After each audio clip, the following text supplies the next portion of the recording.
Order. Questions to the Prime Minister. Dr. Alan Whitehead. Thank you, Mr. Speaker. Labour will be number one, Mr. Prime Minister. Thank you, Mr. Speaker. Immediately after questions today, I will be opening the debate on the Grenfell Tower inquiry report. But, Mr. Speaker, I know the whole House will want to join me in recording that after 10 tumultuous years, this is your last Prime Minister's questions. And as befits a distinguished former Wimbledon competitor, you have sat up there in your high chair, and not just as an umpire, ruthlessly adjudicating on the finer points of parliamentary procedure with your trademark Tony Montana scowl, Mr. Speaker.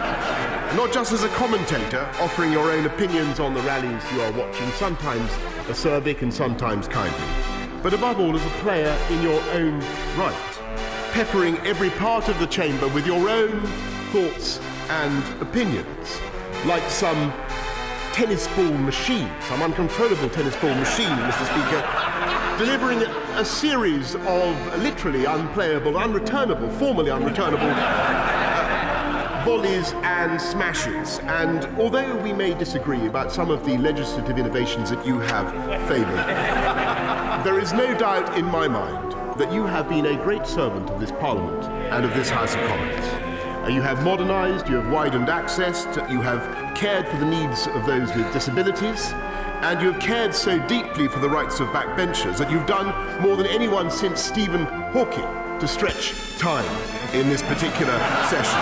And as we come to the end of what must be the longest retirement since Frank Sinatra, Mr.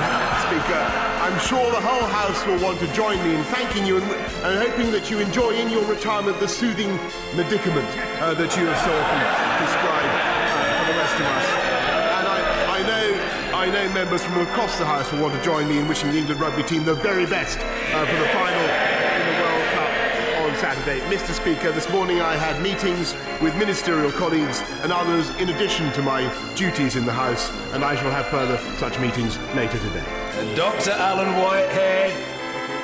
Thank you, Mr. Speaker. I would like to fully associate myself with the comments from the Prime Minister about your outstanding service as Speaker, Mr. Speaker, and to wish you a long and successful life after your speakership has come to an end. Labour will be producing a strong offer on climate emergency and net zero at the forthcoming election, including a full ban on the extraction of fossil fuel by fracking.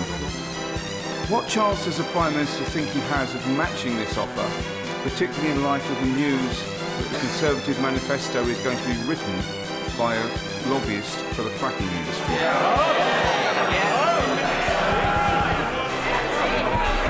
Mr. Speaker, we will shortly be making an announcement about fracking in this country in view of the very considerable anxieties that are legitimately being raised about the earthquakes that have followed various fracking attempts in the UK. And we will certainly be following up on those findings because they are very important. I think they'll be of concern to members around the House. But I must say this government yields to nobody in our enthusiasm for reducing CO2. We have cut carbon emissions massively in the UK, and we're the first European country to commit to net zero by 2050. And that is what we are going to do. And we can do it because we believe in a strong, dynamic, robust market economy that is delivering the solutions in clean technology that are deplored by the party opposite. Mr. Speaker, on behalf of these benches, can I first of all wish my right honourable friend the best of good fortune for the 12th of December. Yeah. Whilst we live in a period with some uncertainty, there are 426 people who have thalidomide, who very much rely upon the health grant to give them dignity, care and support. That grant comes to an end in a few years' time, Mr. Speaker. As chairman of the APPG for thalidomide, and on behalf of those 426 recipients, could I urge my right honourable friend to end their uncertainty as soon as possible by signalling a renewal of that grant to give them peace of mind, which I hope the whole House would agree they most certainly deserve. Well, I congratulate my honourable friend on everything he does for his constituents and indeed for the thalidomide victims. And I can reassure him that the current health grant, which is indeed, as he rightly says, subject to review in 2023, will be reviewed, and I'm getting confirmation of that from my right honourable friend, the Health Secretary. I hope that he will pass those assurances to the thalidomide victims as fast as he can. Jeremy Corbyn. Thank you, Mr. Speaker. Thank you, Mr. Speaker. I hope you will indulge me one moment while I say a word about you. I'm sure you will.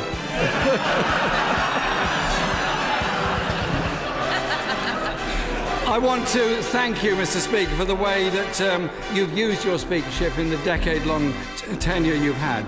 You've done so much to reform this House of Commons, and our democracy is the stronger for the way that you've done it.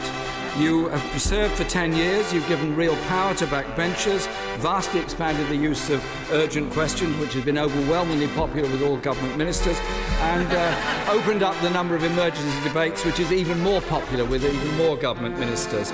And in the traditions of the great Speaker Lenston and others, you've stood up for Parliament when it has to be stood up for. And I think we thank you for that. Because you've also carried that message internationally as well in the role of parliamentary democracy and parliaments holding governments to account. And as we hope to form a government in the future, we hope to be held to account by Parliament as well. But I also think, and I'm sure the whole House would agree with me on this, you've done excellent work in opening up Parliament to visitors, exhibitions and children, and you've reduced some of these strange customs and strange garments that people wear in this building. And it's all right, it's all right. I know you're all jealous of my tie, but it's okay. And the way in which you've used your office, Mr. Speaker, to increase diversity amongst the staff in the House and make this a much more LGBT-friendly place. You've taken it away from being a gentleman's club that happens to be in a royal palace to a genuinely democratic institution. So I want you to accept our thanks and pass on our best wishes to Sally, Freddie, Oliver and Jemima, your wonderful family, for the support they've given you. And a great celebration today, and I'm sure the whole House will join us in this, is when you and I, Mr. Speaker, celebrate Arsenal beating Liverpool tonight.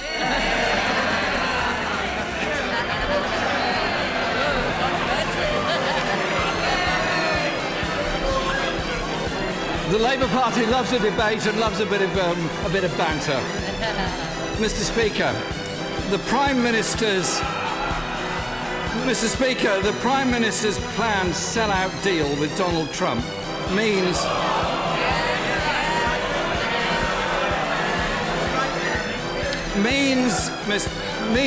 yet more National Health Service money being siphoned off into private profit. Channel 4 dispatches reported that the cost of drugs and medicines has repeatedly been discussed between US and UK trade representatives. Why did the Prime Minister previously say the health service wasn't on the table in any post-Brexit trade deal? Mr. Speaker, the answer to that is very simple. It's because it is not on the table. And I pay tribute.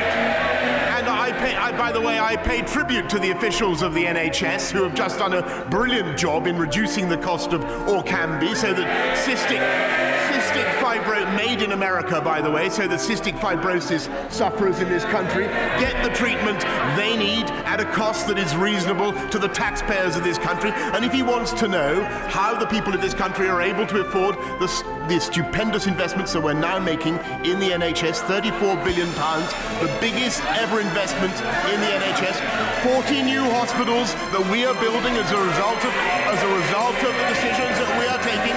It is because this is the party that supports wealth creation. And the reason we're able to invest in the NHS, Mr. Speaker, is that for the last 9 years, this economy has been growing. It has grown by 19% since the Conservatives first came into office. And he would ruin this economy and ruin our ability to fund the NHS. And that is the reality.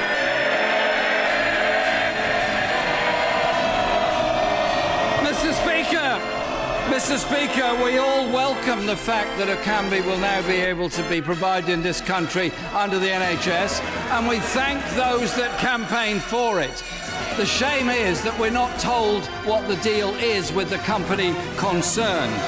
And as for these fabled 40 hospitals, that figure dropped to 20 and then finally dropped to 6.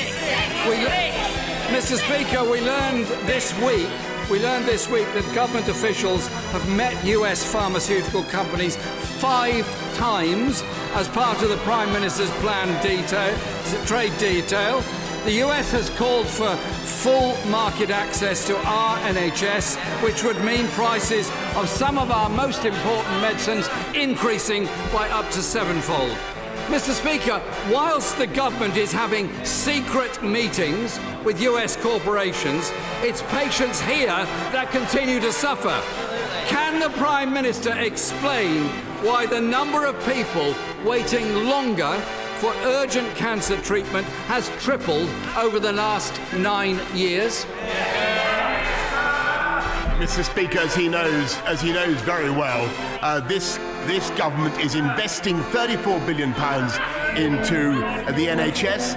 We are seeing improvements in cancer survival rates across the country. We are seeing improvements in cancer survival rates thanks to the investments that this government is making. And I think it absolutely satirical, Mr. Speaker, that he should claim credit for getting Orkambi and other drugs delivered at a reasonable price. That is the work of the UK government. That is the work of the NHS supporting NICE to ensure that people in this country get affordable treatments. And he may not be aware of it, Mr. Speaker, but the Vertex, the company that makes Orkambi, comes from America. Is he seriously suggesting that the NHS should not engage in negotiations to ensure that British patients get the drugs they deserve?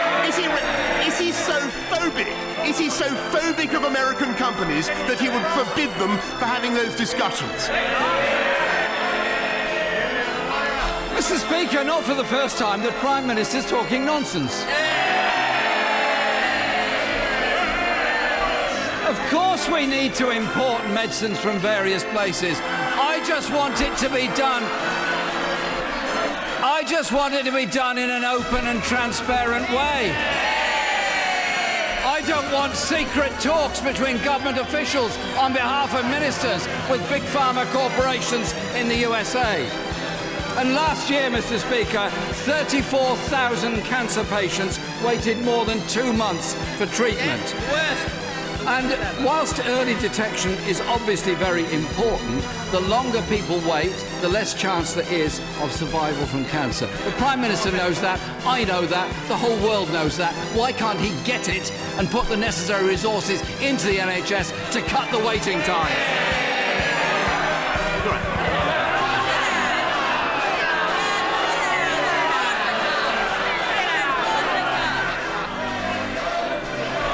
If he could just be patient for 30 seconds. He says, Mr. Speaker, he claims, Mr. Speaker, the NHS is safe in his hands. Why then has NHS privatisation doubled under this government, with nearly £10 billion being spent on private companies within our NHS? Mr. Speaker, the NHS is receiving unrivaled and unprecedented sums of taxpayers' money. But if he is seriously saying that he would not like dentists and opticians and Macmillan care nurses to work with the NHS, then I think he frankly must be out of his mind, Mr. Speaker. Let me tell him that cancer survival rates have actually increased year on year since 2010. Cancer survival rates have increased, and more and more people are seen within the right waiting time, thanks to the investments investments that we are making, and I think he should pay tribute to the hard work of NHS staff, and he should recognise and stop talking down their incredible achievements. And he should recognise that we intend, if we are allowed, if we come back as the next government, we will invest massively in that NHS and take it forward with the funds that we will make available from a strong and growing economy. And the reality is that he would wreck that economy. Mr. Speaker, what we don't want is private companies like Virgin Healthcare suing our NHS for contracts they didn't get. Our NHS should be focused on making people better, not the wealthy few richer. The National Health Service A&E departments, Mr. Speaker, have just had their worst September on record.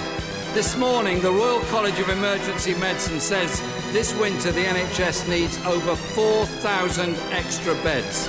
Could the Prime Minister explain why, under his government, the number of people in England waiting for an operation has now reached a record high of 4.4 million?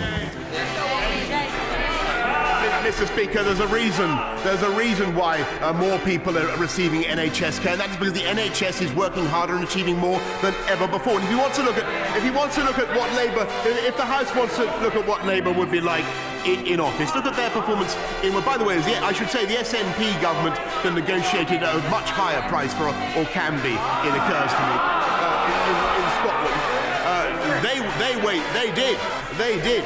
They got the price totally wrong. He should have a word with them.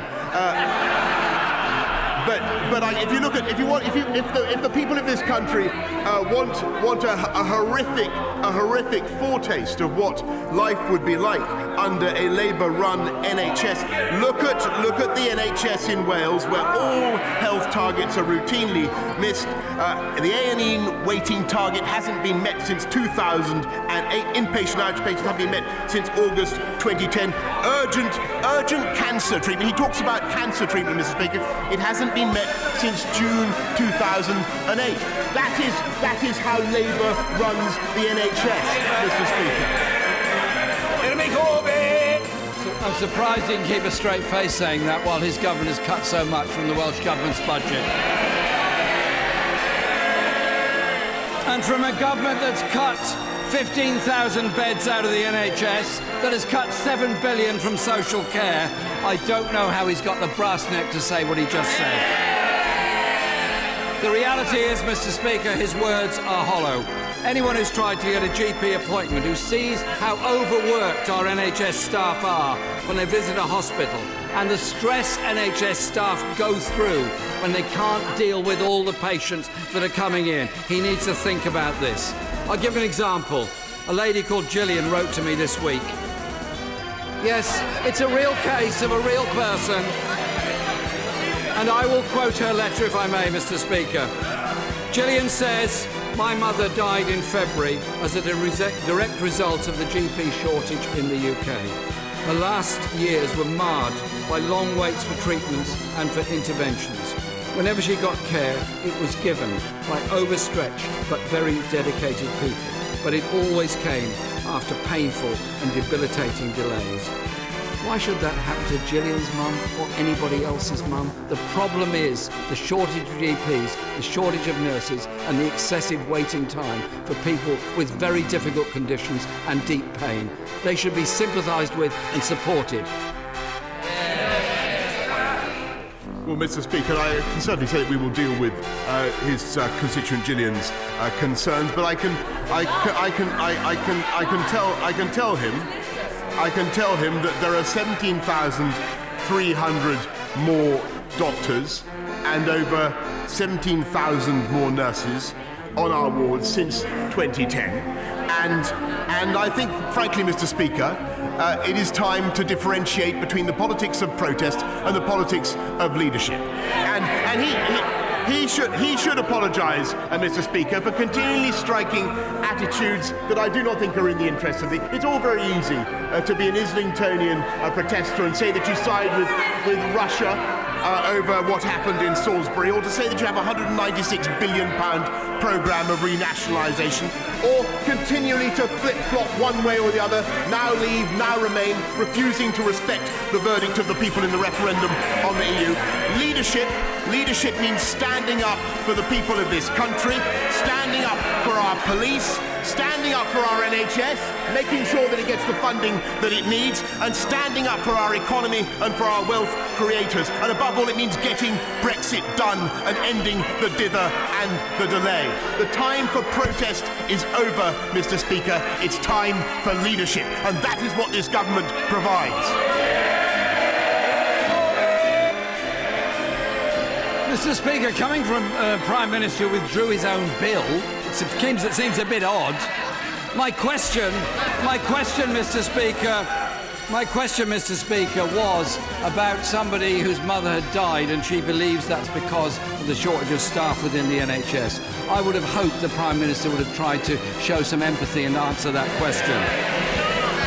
Because GP numbers are falling, there's 43,000 nurses shortage in the NHS, and it suffered the longest spending squeeze ever in its history. Mr. Speaker, the choice at this election couldn't be clearer.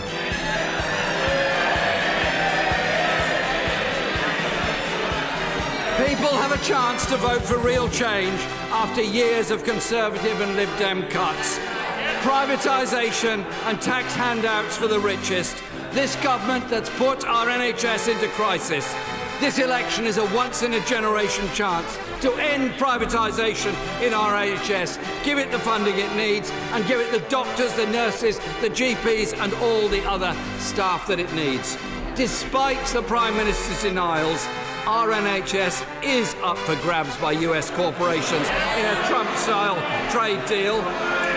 Isn't the truth, Mr. Speaker, that... The right honourable gentleman will not be shouted down under any circumstances. He will complete his inquiry to the satisfaction of the chair, and people who think otherwise will quickly learn that they are, as usual, wrong. Jeremy Corbyn! Thank you, Mr. Speaker. Despite his denials, the NHS is up for grabs by US corporations in a Trump trade deal. Isn't the truth, and the government may not like it, isn't the truth that this government is preparing to sell out our NHS? Our health service is in more danger than at any other time in its glorious history because of his government, his attitudes and the trade deals he wants to strike. Mr. Speaker, I do indeed agree that there is a stark choice facing this country at this election, and it is between economic catastrophe under the Labour Party, a £196 billion programme taking away money from companies and putting it on a pointless renationalisation programme, putting up taxes on corporations, on people, on pensions, on businesses, and at the highest level in the whole of Europe, Mr. Speaker. That is the catastrophe, the economic catastrophe that he offers, but it's worse than that because he also offers a political disaster. Consigning next year, which should be a wonderful year for our country, to 2 more referendums, Mr. Speaker. Another referendum on the EU, because he can't make up his mind on what he thinks, flip-flopping this way and that, and another referendum on Scottish independence. Why on earth should the people of this country spend the next year, which should be a glorious year, going through the toxic, tedious torpor of 2 more referendums thanks to Labour? We want next year to be a great year for our country, Mr. Speaker. We want it to be a great year because we are going to invest more in front-line NHS services. We are going to reduce violent crime with more police officers on our streets, 20,000. That's what I pledged on the steps of Downing Street, and we've done it. We are going to invest in every one of our schools, primary and secondary, across the country. That's what I pledged on the steps of Downing Street, and we are delivering it. We are going to invest in a fantastic infrastructure programme for our country. Gigabit broadband across the whole nation. That's what I pledged on the steps of Downing Street. That is what we are going to deliver. And we are going to deliver a fantastic deal by which this country will come out of the European Union. A deal that he has tried to block and that we will deliver. That is the future for this country. Drift and dither under the Labour Party, or taking Britain forward to a brighter future under the Conservatives. That is the choice this country faces.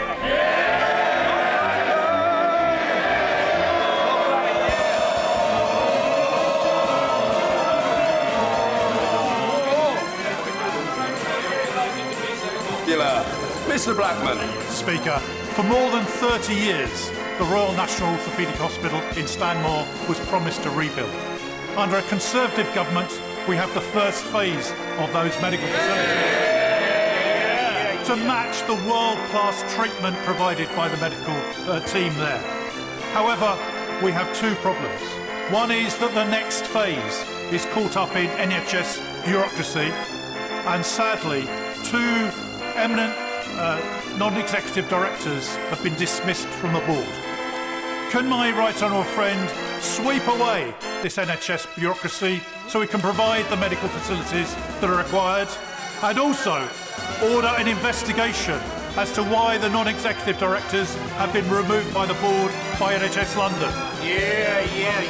Mr. Speaker, I congratulate my honourable friend on everything he does to campaign for his constituents and in particular for his hospital in Stanmore, and I can assure him that we will be making sure that that hospital, along with many others, will be in line for the funding he requires. But may I tell him that on his specific point about the administration of that hospital, I will indeed be asking my right honourable friend, the Health Secretary, to deal with his concerns very speedily. Ian Blackford.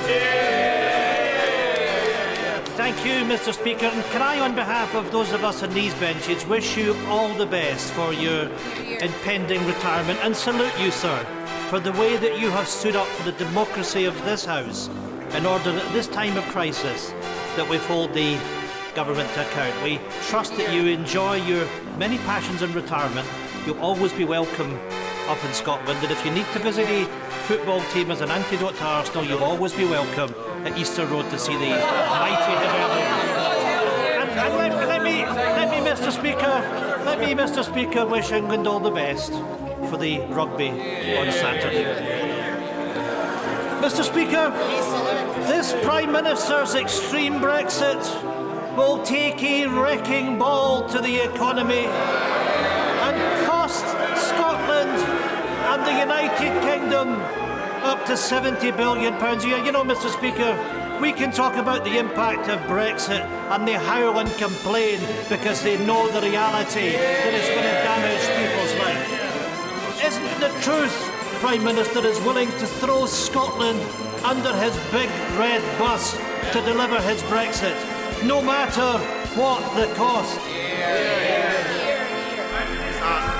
Mr. Speaker, as the right honourable gentleman knows very well, the greatest damage that can be done to the Scottish economy would be their reckless plan to break up the union with the UK. 60% of Scotland's business, of Scotland's exports, is with the rest of the UK. They would be throwing away not just the biggest block grant in history that Scotland received this year, but of course all the benefits of membership of the most successful political partnership in history, from shipbuilding in Govan to the Glasgow Climate Change Summit next year, Mr. Speaker, which will be a glory of our whole United Kingdom, and which is coming to Scotland precisely because Scotland is part of the United Kingdom. And they would throw all that away, Mr. Speaker, with their crackpot plan for borders at Berwick and creating a new Scottish currency, Mr. Speaker, or joining the euro, or worse still, going into the European Union, handing back control of Scotland's fisheries, Scotland's spectacular marine wealth, just at the moment that they've been won back by this country, handing back control of those fisheries to Brussels. That's their policy, Mr. Speaker. I look forward to contesting it at the barricades. You know, Mr. Speaker, I thought it was Prime Minister's questions, not a rant from the Prime Minister. And I have to say, Order! Mr. Kerr, I'm seriously worried about your condition. Calm yourself, man. Look, I'm very concerned for you. Calm down. Ian Blackford!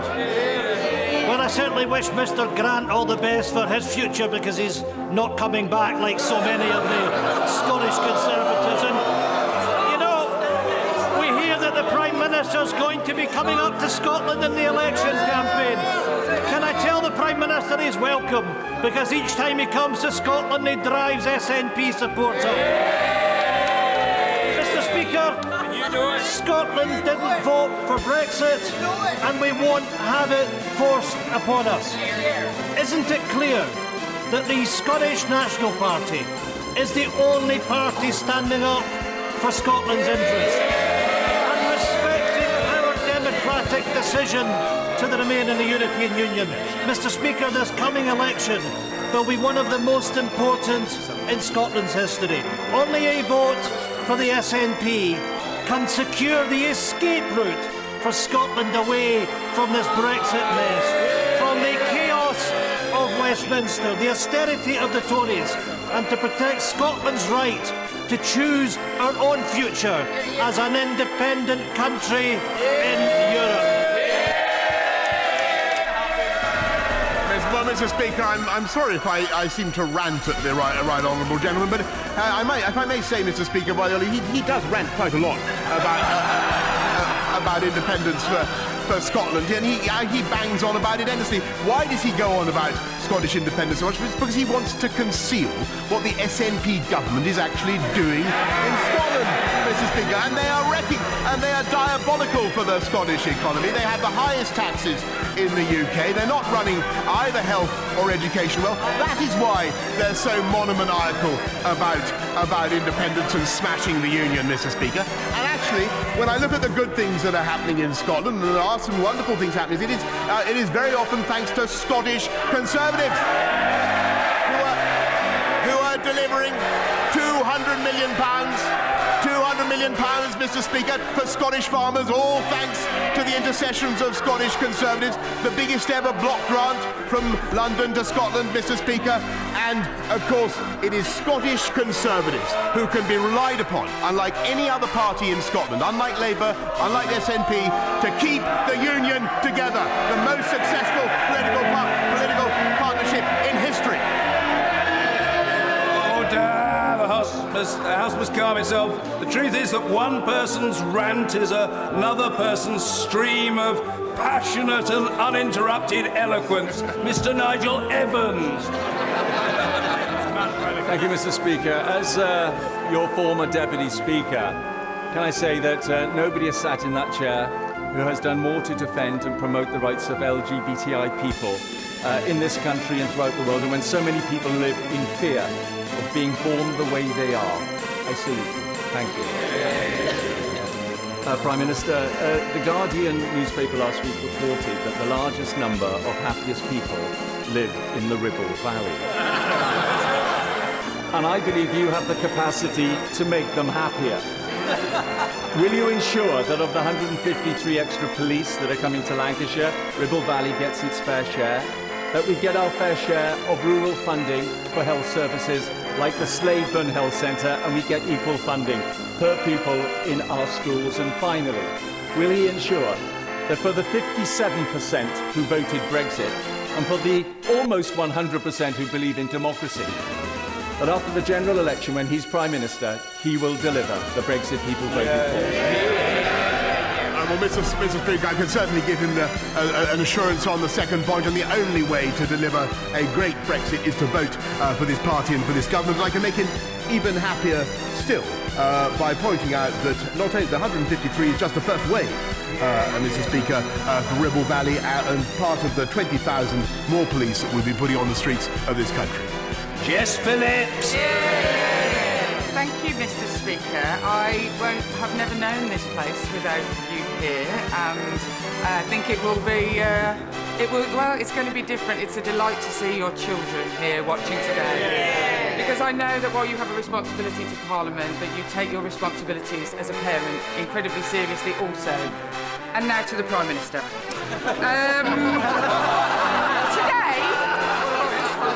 Today is son Danny's 11th birthday. Happy birthday. Thanks to the years of cuts voted for by the Prime Minister, Danny, my son, and hundreds of children in Birmingham Yardley are in supersized classes and are only being educated 4.5 days a week. I don't want to hear his fancy stock answers about Brexit or Russia that he's been giving from his little folder. I want about how you're going to give more. I know what the Prime Minister... Both representatives at the dispatch box spoke with force and fully. The Honourable Lady is not going to be cut off by people ranting at her. She will be heard. If there are people who don't want to hear it, they're welcome to leave. I don't think she'll care, and neither will I. The Honourable Lady's question will be heard, and that's the end of it. Jess Phillips. I don't want to hear his campaign ad answer because my son won't be able to go to school on Friday, so his campaign ad answer does nothing for me as a parent. I don't... Please, I'm so glad that you think it's really funny that people can't go to school 5 days a week. The Prime Minister is responsible for the children in this country, and while he might struggle with that personally, I would like to know, will he today commit that there will be a minimum number of children in every class post the election, and every single child will be able to go to school for 5 days a week? Well, Mr. Speaker, can I first of all wish a very happy birthday to Danny, and I can reassure her that I believe that under this government, under this Conservative government, he will have the best possible chance, not only of having the funding for his school that he needs, because we're investing in every primary and every secondary school in the country, and Mr. Speaker, he will also, as I say, £14 billion to level up funding both in primary and in secondary schools.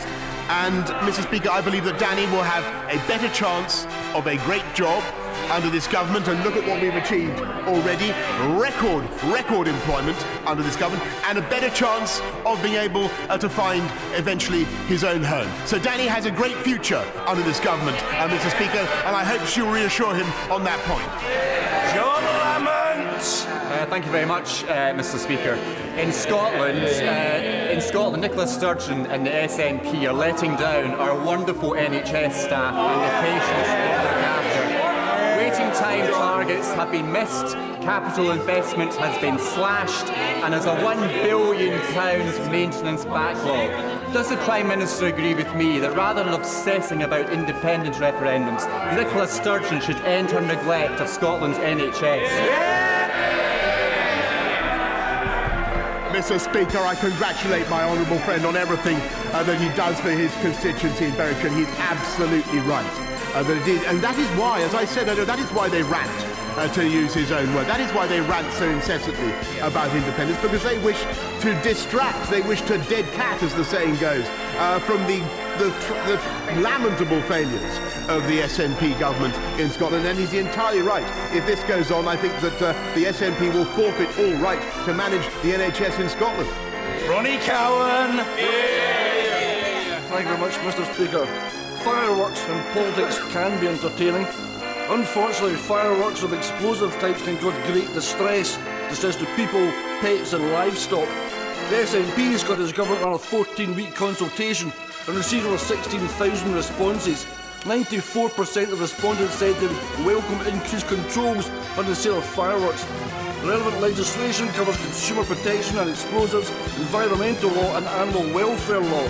Has the Prime Minister ever considered banning the sale of fireworks to the general public, and in the short time left to him, will he?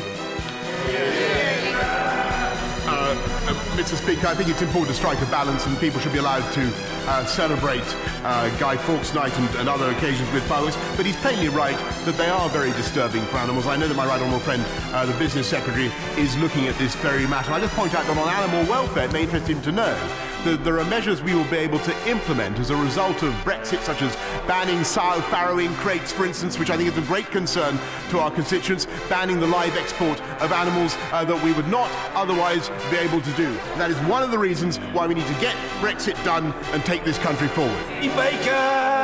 Mr. Speaker, thousands of British people in Wickham have family and friends on one or both sides of the line of control in Kashmir, with so many serious allegations of human rights abuses being made.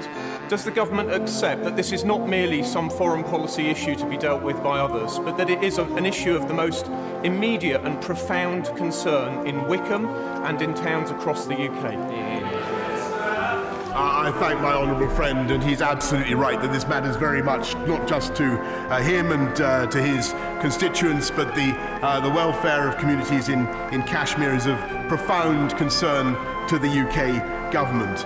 And he also knows, of course, that it is the long-standing position of the UK government that the crisis in Kashmir is fundamentally a matter for India and Pakistan to resolve, and it is not, alas, since we were there at the very beginning of this crisis, he will understand for long-standing reasons it is not for us as the UK to prescribe a solution in that dispute. I'm back. In my constituency, the squeeze on government spending has meant we have a third fewer police than we had in 2010. We have lost half of our children's centres, and the state of disrepair at St Mary's Hospital, Paddington, is so acute that last week the outpatients department was closed because of leaking sewage.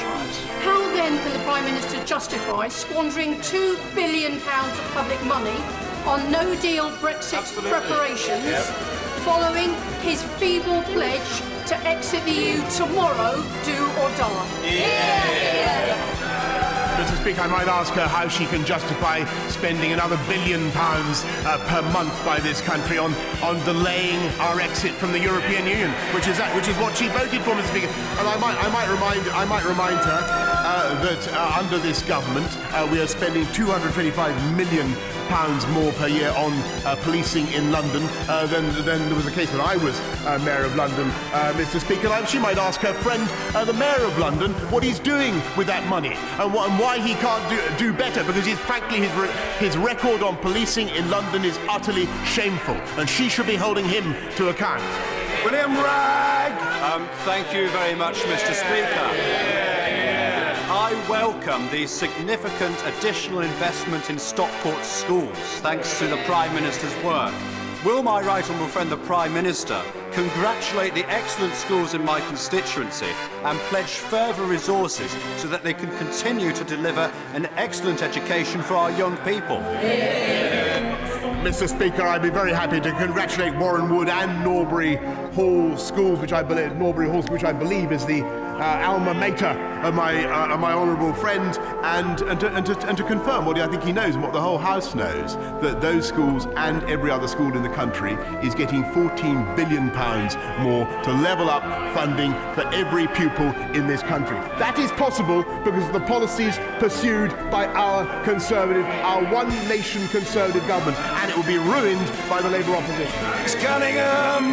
Thank you, Mr. Speaker. Due to health inequalities, men in my Stockton North constituency live an average of 16 years less than in his. So would the Prime Minister agree it's time my area got the new hospital promised 10 years ago that axed by the Tory Lib Dem coalition? Mr. Speaker, I will certainly look at what we can do to ensure that he does get a new hospital in his constituency, but I can tell him that because we have a huge programme now underway, but I can tell him the only way to deliver that investment, £34 billion investment in the NHS, the biggest in modern history, is to ensure that you have a dynamic one-nation market economy of the kind that we have. I'm afraid all that his party would do is whack up taxes on business, on companies, in such a way as to destroy the viability of the UK economy. And that's the programme that he supports. Mr. Kenneth Clark!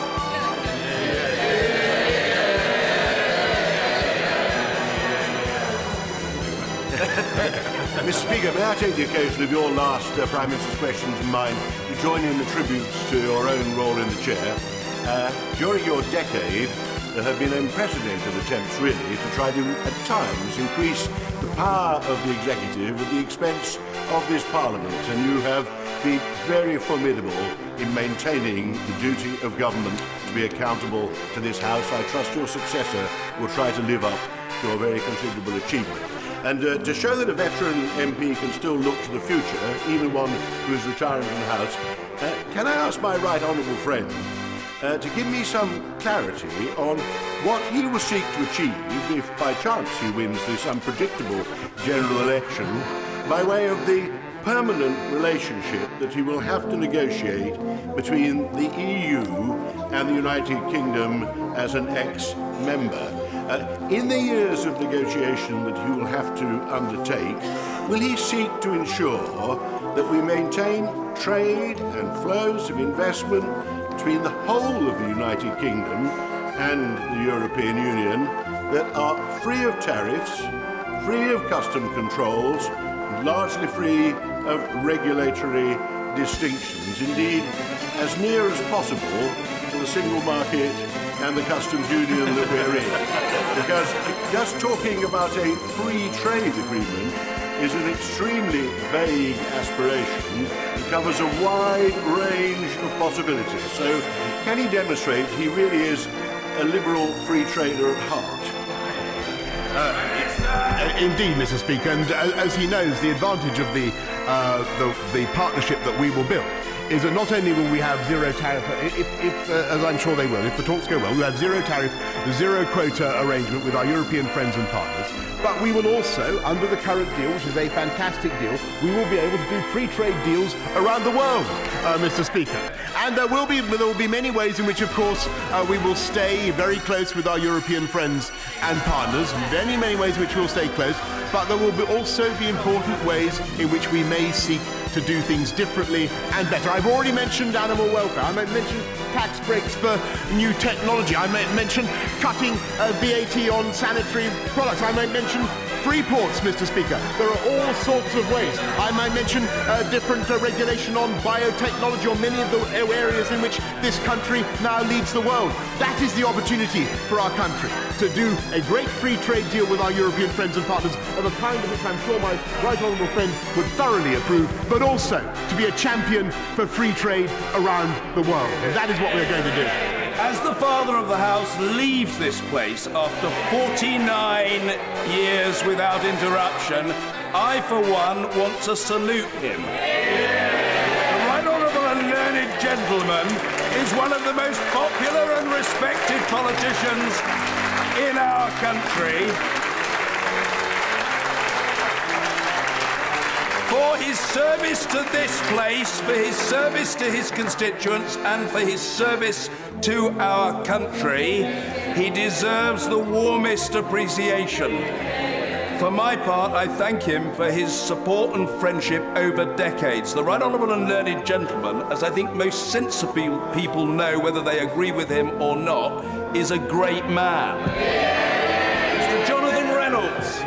Thank you, Mr. Speaker. I know everyone on this side of the House would like to associate themselves with those comments to the floor of the House. Mr. Speaker, one of the most consistent things I've seen in all my parliamentary casework is, I'm afraid, too many children with special educational needs not getting the support they need. Something I know, Mr. Speaker, you personally support a great deal. This year, councils in England alone will overspend on their SEN budgets by over £400 million. And even then, there is simply not enough resource in the system.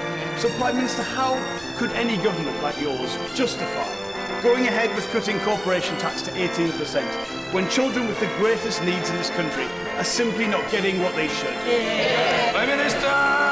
Well, I'm afraid that shows a fundamental division between us, alas, because I think that what you need is a strong and dynamic economy, and the evidence is that if you reduce corporation tax, you deliver more in yields, you deliver more in growth, and that is how we've been able to commit now to spending another £780 million on special educational needs schools, and allowing communities to set up new SEND schools where they desire them. And we will back them with the funding that is made available by that strong economy. And that is the fundamental difference between him and me. Andrew Mitchell. Right honourable friend aware that during your time in office, Mr. Speaker, and the 326 Prime Minister's questions over which you have presided, thanks to decisions made by the government and by this House, the British taxpayer has paid for life-saving vaccinations for more than 140 million children living in the poorest countries of the world. Mr. Speaker, at a time of considerable division in our country, is not that an achievement in which the whole of Britain can take real pride? Prime Minister! Mr. Speaker, it certainly is an achievement in which I think that the whole House should be proud. And I know that the right honourable gentleman, my right honourable friend, has done a huge amount to champion the cause of overseas development, and he can be absolutely certain that this government will continue not just to provide support for vaccination around the world, but of course to ensure that we continue to lead the world in our overseas development budgets, because our commitment, I may say, is followed and respected by countries around the world. Stevens. Yesterday, it was reported that a former staff member of the Secretary of State for Wales, Ross England, had, in the words of a trial judge, single-handedly and deliberately sabotaged a rape trial by referring to the victim's sexual history against the judge's instructions. The trial had to be stopped and started again from scratch, and the defendant was convicted. Unbelievably, the party opposite then selected Mr. England as a Welsh Assembly candidate with the Secretary of State's endorsement. Is the Prime Minister going to sack Mr. England? Prime Minister! Mr. Speaker, it would be inappropriate for me to comment on ongoing legal proceedings. Claire Perry-O'Neill! Thank you very much, Mr. Speaker. It's also my last Prime Minister's questions, and I would like to follow the comments that have been made about your very strong leadership on that chair, and indeed your kind comments about my good friend, your right honourable member Phil Ruislip, and others.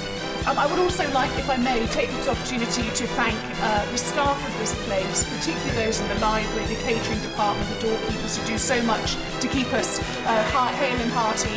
I'd like to thank my very number of friends and colleagues across this place, including my right honourable friend, the member for Maidenhead, who have been so personally kind to me over the last few months and so supportive of our policies, particularly the introduction of our net zero legislation. I would like to thank the people of Devizes who have given me their trust for the last 9 years. It has been the privilege of my life to serve you. But I would like to ask the Prime Minister a question. Does he believe, like me, that there is no planet B, and that we should take the opportunity of this Brexit blockage-breaking election to move on, move the country on, and focus on the incredible things that we can do as the host of the UN's global climate change talks, which may be in Glasgow but are a 4-nation COP next year, so that we can help the world to get on with dealing with the problem of the next 30 years, how we repair our climate. Prime Minister! Well, Mr. Speaker, may I pay tribute to my right honourable friend for everything she's done in her parliamentary and indeed her ministerial career, and to agree with her, to associate myself, by the way, Mr. Speaker, with your comments on my right honourable friend, the member for Rushcliffe as well. But I know that she is actually leaving this place to do something perhaps even more important, which is to run our COP26 summit next year in Glasgow. And I know that she will do an absolutely outstanding job. And I think she is completely right that it would be far more wonderful for this country to focus on what we can do to lead the world in tackling the problems of the environment and tackling climate change than frittering away yet more political time and capital in 2 more pointless referendums. So I thoroughly agree with her proposal. Henry! Thank you, Mr. Speaker. Can I say to you from the Highlands, Gura Mahechla? Prime Minister, my constituent Rachel has been separated from her 2 young children and her husband Mark and forced to return to Malaysia because her £2,000 spousal visa application was refused. It was refused because her husband Mark's payslips were not included. The problem is, Prime Minister, that payslips are not a requirement on the UKVI checklist, and she called and emailed UKVI and was told no further information was required. Does he consider this to be fair? And will he personally look into her new £2,000 application to ensure this Highland family are reunited by Christmas? Well, Mr. Speaker, I thank him for raising his constituents' problem with UKVI, and I will make sure that my right honourable friend, the Home Secretary, addresses it immediately. John Barron, we all remember that the opposition parties never wanted to give the people an EU referendum, even opposing our amendment to the 2013 Queen's Speech, selected by you, Mr. Speaker, an early Brexiteer, to regretting the absence of a referendum bill.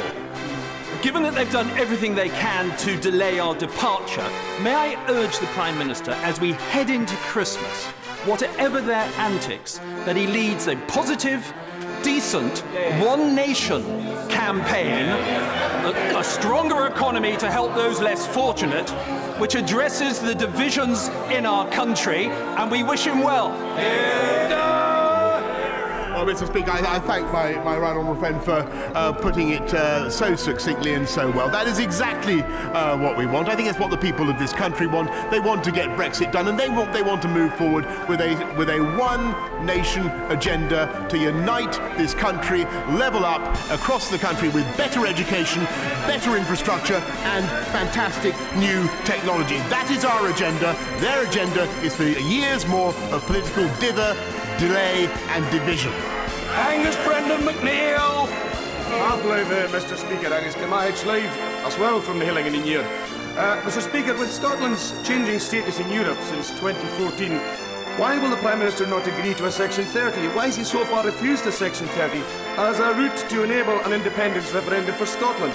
Scotland needs to join the dozens of normal, independent European nations and become independent. Oh, well, Mr. Speaker, I think the Honourable Gentleman knows my answer to that, which is that there was a referendum in 2014. The result was very clear.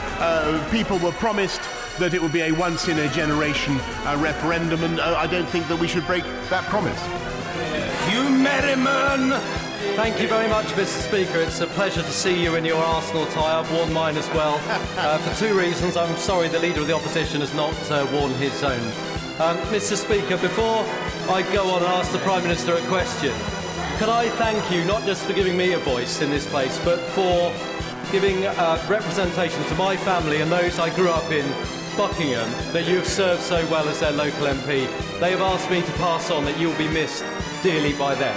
Yeah. Returning back to the football politics metaphor, would the Prime Minister agree with me that when it comes to both football and politics, the owner of the number 10 berth is key to success? And so would he rather see a centre-right dominant leader sweeping all before him domestically and in Europe, or should we look towards the left wing where we might see a misfiring striker more at home in the 1970s? Prime Minister! Again, Mr. Speaker, I thank my honourable friend who does a superb job of representing his constituents. My own footballing skills are legendary. I can do it, Mr. Speaker. I can do it, and I enjoy it. But the most important thing is to have a team that is united and that will deliver a great future for this country. And that is what we offer, Mr. Speaker. And I'm afraid it is in sharp contradistinction from the Labour Party, because last night, I think more than 100 of them couldn't even be bothered to vote for a general election in which they're shortly about to contest. What kind of confidence is that in their leader, Mr. Speaker? Paul Roberts! Ni hoffwn ni cymryd y cyfle I ddeud, ni fydd eich tebyg yn y tîmau eto, a mi byddwn ni'n gweld eich eisiau. I don't think we'll see your like again, but we will miss you in this house. And now, we're coming to the close of 9 years of Tory misrule, misinformation and broken promises. Leading us in this merry dance is the Prime Minister, a lord of misrule at this shambolic Christmas election. But, Mr. Speaker, my party has long been prepared for this election. In Wales, we have a simple choice. We can back our country by voting Plaid Cymru or be let down once again by one of these deeply divided Westminster parties who offer nothing but more Brexit chaos. Will the Prime Minister be honest for once with Wales? There's only one way out of this chaos, isn't there? And that is to remain in the European Union. Prime Minister! Well, I thank the Right Honourable Lady for her beautiful Welsh. I couldn't get all of it, all of the Welsh, but I just remind her the most important thing, the most important point that she might bear in mind is that her constituents, the people of Wales, voted to leave the European Union, and that is what the people of this country voted for. That is what the majority of the constituents of the benches opposite voted for, and it is high time that they honoured that promise. Dr. Caroline Johnson. Thank you, Mr. Speaker. Mr. Speaker, my constituents in North Wycombe deal with some of the worst traffic congestion in the country, and they tell me that completing Lincoln's bypass would make a huge difference to their lives. Can my right honourable friend, the Prime Minister, confirm his government will support by building of this bypass? Mr. Speaker, not only can I confirm that, but I can thank both her and our candidate in Lincoln, Carl McCartney, for everything they have done to campaign for that bypass. Mr. Nigel Dodds. Thank you, Mr. Speaker. And can I, on behalf of members of my party, thank you for your service to this House. You came to office at a very, very turbulent and challenging time for this House, and you've always been very assiduous in protecting the rights of backbenchers and smaller parties, and we thank you for that and wish you well in your retirement. Mr. Speaker, in the dying days of this Parliament, would the Prime Minister please do something for the victims of historical institutional abuse in Northern Ireland? I raised this at Northern Ireland Questions. There is still time in this Parliament to get this legislation through. The victims have been waiting for so long now. It is cross-party, cross-community support. Would he please act on that? I thank my right honourable friend for the point he's made, and he's campaigned very much on that issue. The government, of course, has fulfilled its promise to introduce legislation on the matter, and as he knows, my right honourable friend, the Secretary of State for Northern Ireland, has had productive meetings with representatives from victims and survivors groups. But the most powerful way of addressing this issue, as he knows, will be if we can all work together to get the Stormont executive back up and running to deal with the matter themselves. Sir John Hay. Thank you, Mr. Speaker. There will never be, because there could never be, a more eloquent, articulate speaker. We will miss your style and your remarkable encyclopedic grasp of detail. And I will miss the literary references, by the way, Mr. Speaker. Marcel Proust said the only... Hear about Proust. The only real voyage of discovery consists not in seeking new landscapes, but having new eyes. And hard-working British patriots that voted to leave the European Union with fresh eyes have in their sights the bourgeois liberal elite that are trying to steal Brexit from them.